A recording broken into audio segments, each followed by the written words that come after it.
Morning and welcome to +1 English class my dear students. हम लोग अभी तक आपकी बुक हॉर्नबिल के 4 चैप्टर्स और 2 पोइम्स डिस्कस कर चुके हैं। अब हम थर्ड पोइम डिस्कस करेंगे, the voice of the rain. Voice of the rain जिसे लिखा है पोइट वॉल्ट विटमैन ने, जो अमेरिकन पोइट हैं। 1819 में वो पैदा हुए और 1892 को वो इस दुनिया से चले गए और उन्हें अमेरिकन पोइट्स में के प्रमुख अमेरिका के प्रमुख पोइट्स में से एक माना जाता है और फादर ऑफ फ्री वर्स भी कहा जाता है वॉल्ट विटमैन को। तो चलिए उनकी poem the voice of the rain शुरू करते हैं।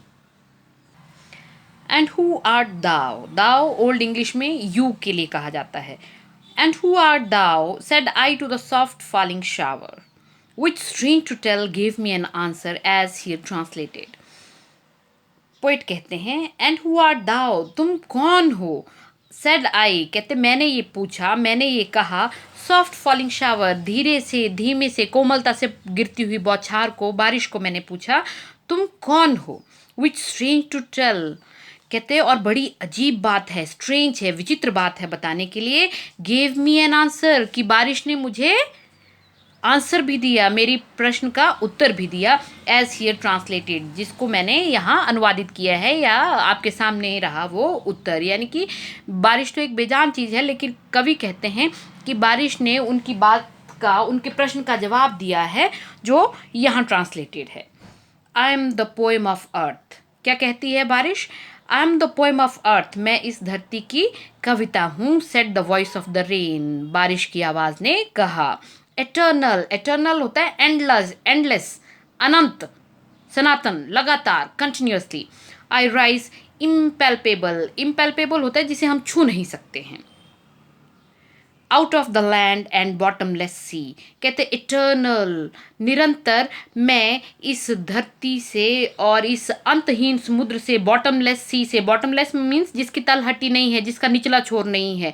कहते इस अंतहीन समुद्र और इस धरती से लगातार, निरंतर मैं अनछुई उठती रहती हूँ। नेचुरल है, बारिश का जो पानी है वो भाप बन करके, वाष्प बन करके ऊपर वाली साइड को, आसमान वाली साइड को उठता है, तो वो इम्पैल्पेबल ही है, हम उसको छू नहीं सकते हैं। इसीलिए कहा है कि निरंतर मैं इस धरती से और इस समुद्र से अनछुई आसमान की तरफ उड़ती रहती हूँ।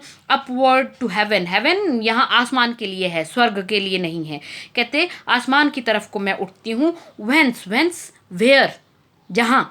वेगली फॉर्म्ड, वेग होता है अस्पष्ट, अस्थिर जिसको कहते हैं। कहते जहाँ पर मैं वेगली फॉर्म्ड, एक अस्थिर सा आकार लेती हूँ। अस्थिर सा आकार क्या हो गया, अब जब भाप बन करके पानी आसमान की तरफ को उड़ गया, तो आसमान में जाकर के जब वो कंडेंस होता है, जब संघनित होता है, तो बादल बन जाते हैं। तो बादल का कोई आकार नहीं होता है, इसीलिए कहा है कि मेरा आकार जो है वो वेग सा मैं आकार ले लेती हूँ, अस्पष्ट सा, अस्थिर सा मैं आकार लेती हूँ। ऑल टुगेदर, कंप्लीटली, पूरी तरह से। Changed and yet the same, कहते पूरी तरह से मेरी शक्ल बदल जाती है, मेरा आकार बदल जाता है। एंड येट द सेम, लेकिन मैं फिर भी रहती वही हूँ। क्या रहती है, बारिश। वही है कि भाप, पानी, बारिश, वो सभी एक ही रूप है। तो कहते बेशक मैं एक अस्पष्ट सा आकार लेती हूँ जो पूरी तरह से बदला हुआ भी है, लेकिन फिर भी सेम है, फिर भी वैसा ही है, यानी कि मैं रहती बारिश ही हूँ। आई डिसेंड, डिसेंड करना होता है उतरना, असेंड का उल्टा। टू लेव, लेव करना होता है सूखे को खत्म करना, धो देना। द ड्रॉट्स, ड्रॉट होता है सूखा। एटमीज, छोटे छोटे कण। डस्ट लेयर्स, धूल की परतें। ऑफ द ग्लोब, ग्लोब किसके लिए कहा गया, धरती के लिए कहा। कहते फिर आसमान से मैं उतरती हूँ और धरती का जो सूखा है, जो छोटे छोटे कण हैं, या इस धरती के ऊपर धूल की जो परत छा जाती है, उसको मैं लेव कर देती हूँ, उसको मैं धो देती हूँ। And all that in them without me were seeds only. Latent, latent होता है अप्रत्यक्ष। अनबॉर्न, अनबॉर्न जो पैदा ना हुआ हो, अजन्मा। कहते और मेरे बिना ये जो सीड्स हैं, ये जो बीज हैं, वो कैसे होते हैं? अप्रत्यक्ष और अजन्मे होते हैं। बोलने का क्या मतलब है? अगर धरती के ऊपर बीज गिरे हुए हैं, बारिश नहीं होती है, पानी नहीं मिलता है उन बीजों को, तो उनके पौधे नहीं बनते, तो वो अजन्मे ही रह जाते हैं। तो यहाँ पर कवि भी यही कह रहा है कि बारिश कहती है कि जब तक मैं इस धरती पर आती नहीं हूँ और इन बीजों के ऊपर नहीं गिरती हूँ, तब तक ये जो बीज हैं वो लेटेंट, अप्रत्यक्ष ही रहते हैं, अनबॉर्न और अजन्मे ही रहते हैं। And for ever by day and night, कहते और लगातार, फॉर एवर, हमेशा के लिए, बाई डे एंड नाइट, दिन रात, I give life back, life to my own origin. Origin मूल स्थान, जन्म स्थान, कहते और मैं दिन रात अपने ही पैदाइश के स्थान को जीवन देती रहती हूँ। बोलने का क्या मतलब है? धरती से उठती है बारिश और धरती के ऊपर जब आकर के वो गिरती है तो बीजों के ऊपर गिरती है, बीजों के पौधे बनते हैं, तो धरती जो हो वो फिर से जीवंत हो उठती है, हरी भरी हो उठती है बारिश के कारण। तो कहते जहाँ से मैं उठती हूँ, जहाँ से मैं निकलती हूँ जिस धरती से, उसी को मैं जीवन देती हूँ दिन रात। And make pure and beautify it, और अपने मूल स्थान को यानी कि अपनी धरती को मैं प्योर करती हूँ, शुद्ध करती हूँ, एंड ब्यूटिफाई इट, और उसे खूबसूरत बनाती हूँ। अब ये आखिरी लाइंस आप देखेंगे विद इन ब्रैकेट्स दी हुई हैं, इसका भी कुछ कारण है, पर पहले चलिए इसका मीनिंग देख लेते हैं।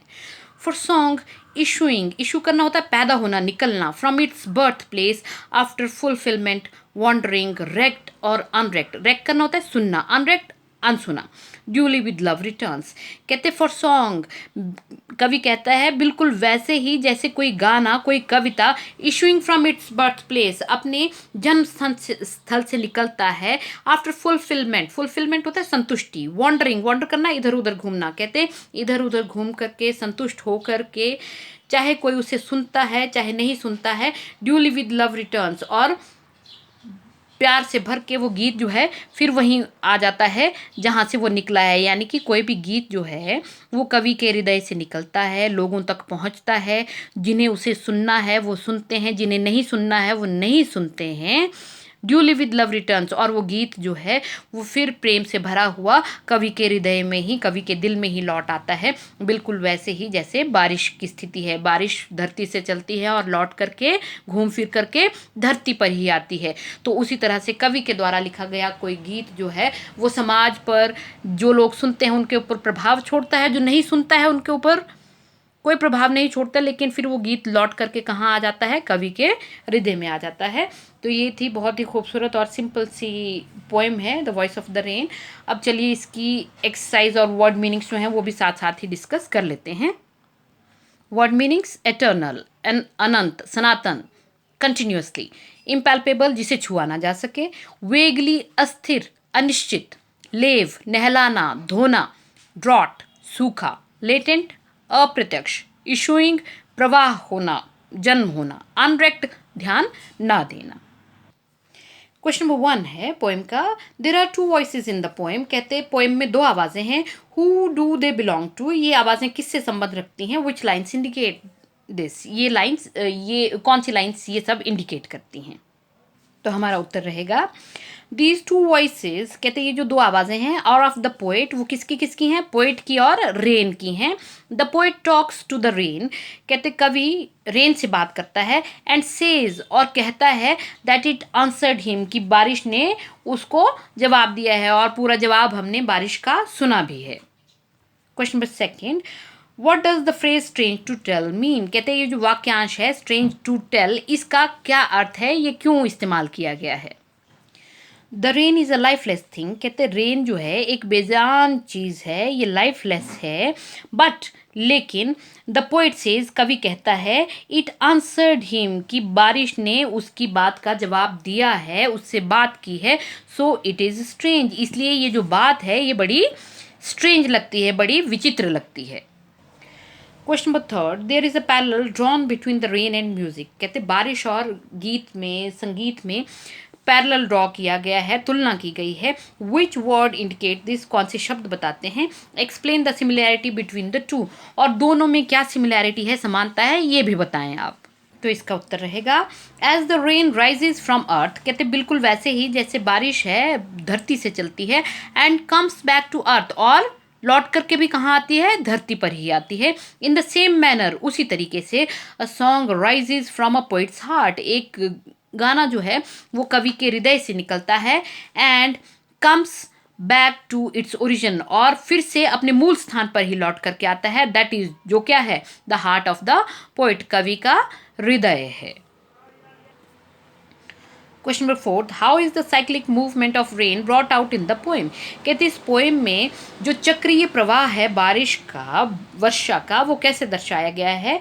Compare it with what you have learned in science, कहते हैं और इसकी तुलना कीजिए उस सब से जो आपने विज्ञान में पढ़ा है।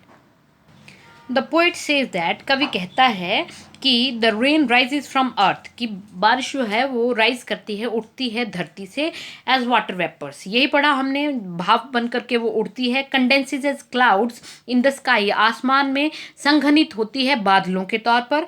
And again comes back to earth as rain, और फिर से धरती पर पहुंचती है बारिश ही की तरह। The same thing we have learned in science, और यही चीज़ हम विज्ञान में भी पढ़ते हैं कि किस तरह से पानी भाप बनता है, भाप बन के वो बादल बनता है, बादल बन के उसकी बारिश होती है। Question number 5, why are the last 2 lines put within brackets. कहते आखिर की जो 2 लाइन्स हैं वो ब्रैकेट में क्यों रखी गई हैं, उन्हें बाकी पोएम की तरह खुला क्यों नहीं रखा गया है।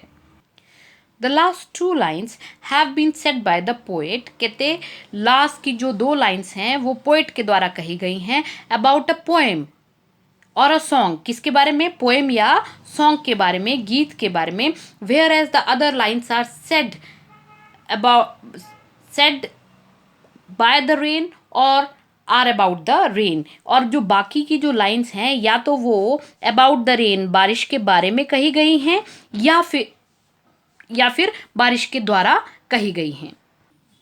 यहाँ पे बाय द रेन होगा और आर अबाउट द रेन, या तो कहते बारिश के द्वारा कही गई हैं या बारिश के बारे में कही गई हैं।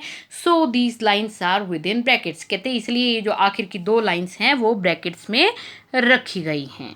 है list the pairs of opposites found in the poem, कहते हैं इस पोएम में वो जो ऑपोजिट्स हैं, विपरीत आर्थक हैं, उनके जोड़े जो कौन कौन से शब्द इस्तेमाल हुए हैं एक साथ विपरीत आर्थक, वो बताइए। तो ये तो बड़ा आसान है। The poem has following pairs of opposites, कहते हैं निम्नलिखित पेयर हैं ऑपोजिट्स के। Changed, same, day, night, ragged, unragged. और इसी के साथ आपकी पोएम कंप्लीट हो गई है। आई होप आप लोगों को समझ आई होगी। Thank you.